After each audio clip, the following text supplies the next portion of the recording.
Alright, so my name is Sean. Basically, I am going to be putting out content for everyone and anyone. Basically, what I want to do is I want to make content that's going to make people laugh, that's going to make people think, and that's also going to open people's eyes to different perspectives and different scenarios that some people might not even know that person went through. I really just want to open people's eyes and open people's hearts. So I'm starting this new series, and I'm calling it from a stranger's perspective, or excuse me, I'm calling it A Stranger's Perspective. And I got neighbors, they're more like strangers. We could be friends. I just need a way. All right, so let's start off with what's your name? Well, my name's Autumn. I'm a part of the LGBTQ community. I'm 21 years old. I live in Southern California, and I'm just going to be talking a little bit about how my coming out story was a little bit different and what complications I faced later on, growing up. So, when I was little, I didn't really know. Obviously, you don't know if you're going to become lesbian, gay, bisexual, or even transsexual when you come out of the womb. I mean, it's kind of stupid to say, but I knew when I was in the 3rd grade, I started, cross-dressing. I started, kind of experimenting with different things. I liked different things. I was more of an outdoors kid that, rode bikes with the boys and, hung out with majority of the kids on the block and didn't really play with Barbies, pretty much. So when I was in the 3rd grade, I once I started wearing boy clothes and stuff like that, I eventually grew to like cutting my hair, and I first started cutting my hair when I was in the 5th grade. And for my family, it wasn't a shock at all. I grew up in a household where we didn't really believe in anything. Obviously, we believe in a higher power. We do believe that there is a God. We just don't claim that there is one because we're just not, we're just not like that. I mean, my grandma's from Kentucky. I mean, she was raised old-fashioned. My grandpa's from Italy. I'm pretty sure he was raised old-fashioned, although I didn't know him. So after I graduated from elementary school, my freshman year of middle school? Yeah, that's what they call it, right? Yeah, so freshman year of middle school, I started to like this girl, and then that's when I really found out that, I was lesbian. And I kind of told my dad about it, and he kind of just let it go through one ear and out the other. It's not that he didn't care about it, it's just, I guess he didn't really know how to react to it.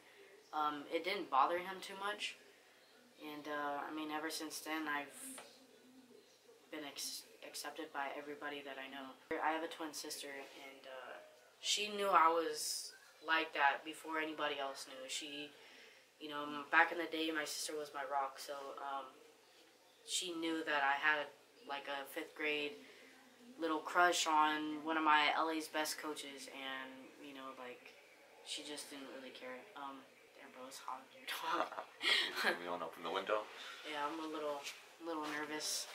I've never told my story to anybody because, it's just not something that I talk about.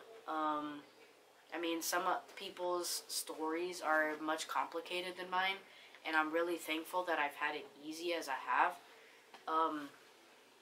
But I found love and acceptance in friends. I found love and acceptance in family, basically everybody I know. So me being who I am and me being a part of my community hasn't really affected anybody in a negative way that I talk to or that I know. It might be different for you. It might be different for anybody in the world, like it is. But I'm very thankful that I've had it easy. What's your message to anybody that hasn't came out or is still, quote unquote, in the closet, where they're afraid of what their peers and family might think? Well, what would you tell the younger you, or anybody that's going through that? Honestly, I would tell them to not keep it a secret. I mean, it's better to just say it rather than to hold it in, because the more that you hold it in, it's just gonna build up, and it's gonna cause tension. It might cause family breakups and stuff like that. Although I know that your parents or your sisters or whomever might be mad, like your cousins, your aunts, your uncles, your abuelitas, your abuelitos, something, whatever. But just be yourself. You have to love yourself.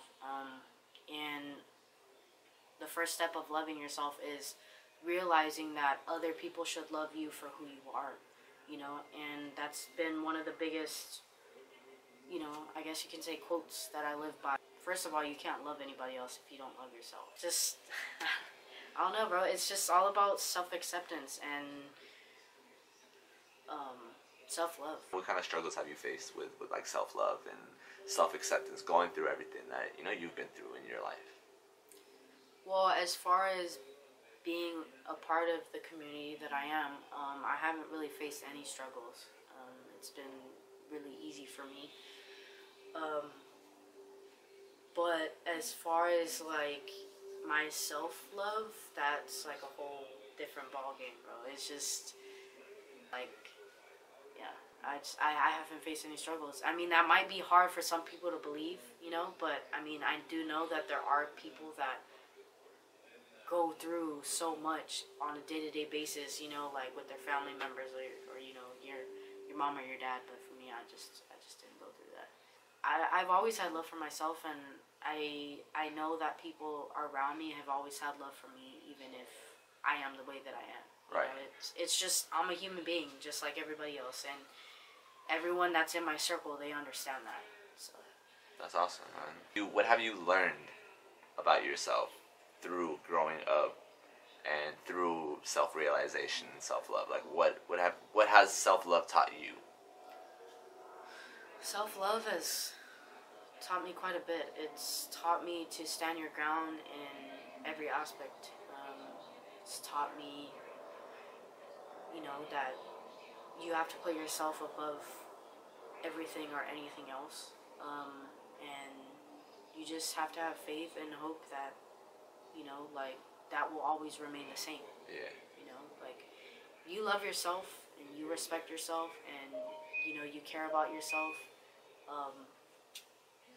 In all honesty, I don't think you'll have any problems with anything or anybody.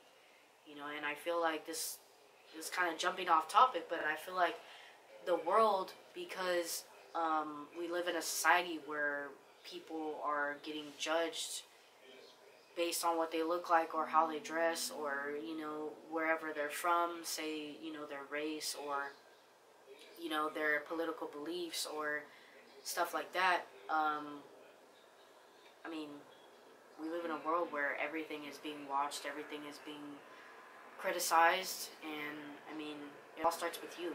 Do you have anything that you want to tell anyone that might be going through a time where maybe they aren't so self-loving of themselves, and maybe how to ways to like overcome that struggle of not loving yourself?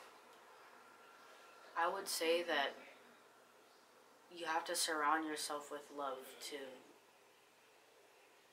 get that. I would think and hope that people that are watching right now, they are surrounded by people that love them and people that want the best for them, and people that sincerely care for them as a person, because if you're surrounded by someone that doesn't favor you or someone that, continuously like puts you down or something, you can't love yourself. It's almost nearly impossible. Just rise above all. Like, you just gotta get up every day. You gotta look yourself in the mirror and say, I'm a fucking badass person, and just go with it. Work for what you want. Get what you want on your own. Don't let anybody tell you any different.